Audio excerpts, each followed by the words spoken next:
talk about a hybrid mode, which is a crossover between the volume control and the pressure control mode. We know that in volume control mode, the flow pattern is square wave, flow is constant, whereas the volume delivery is assured, which is what we want.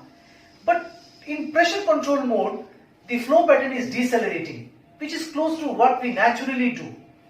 So we desire that kind of flow pattern, but the volume is not fixed.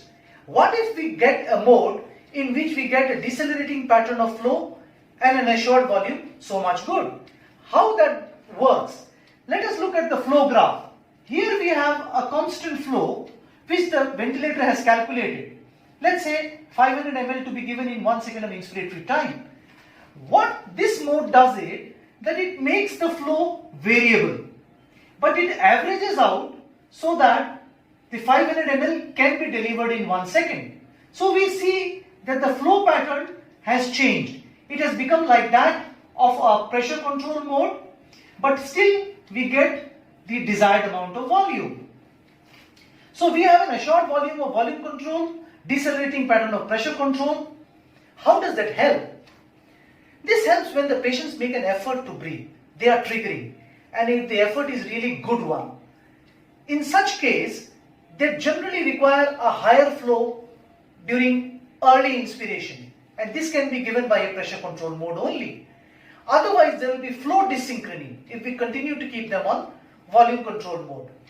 Also, the ventilator keeps calculating the resistance of the airways, keeps calculating the amount of pressure which were required to give a particular amount of volume, and if subsequently the resistance changes, they change the pressure as well to still deliver the same amount of volume. You can always keep an alarm for the upper level of the pressure that is not exceeded. So you may also consider it as a mode which gives variable amount of pressure delivery with each breath in case the resistance pattern of the lung changes to assure a particular amount of volume.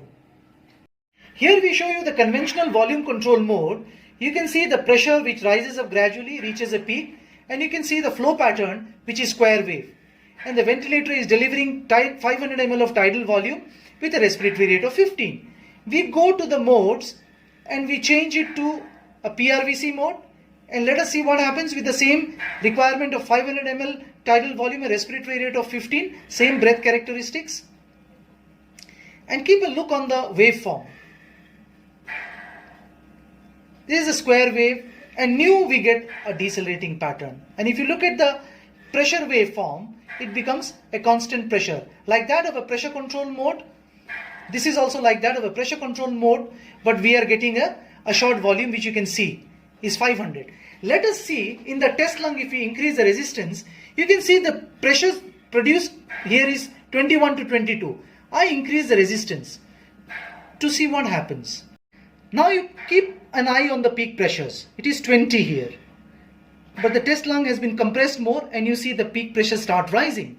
Initially there is a drop in the volumes, but the ventilator realizes this and starts increasing the pressures so the volume delivery can remain constant.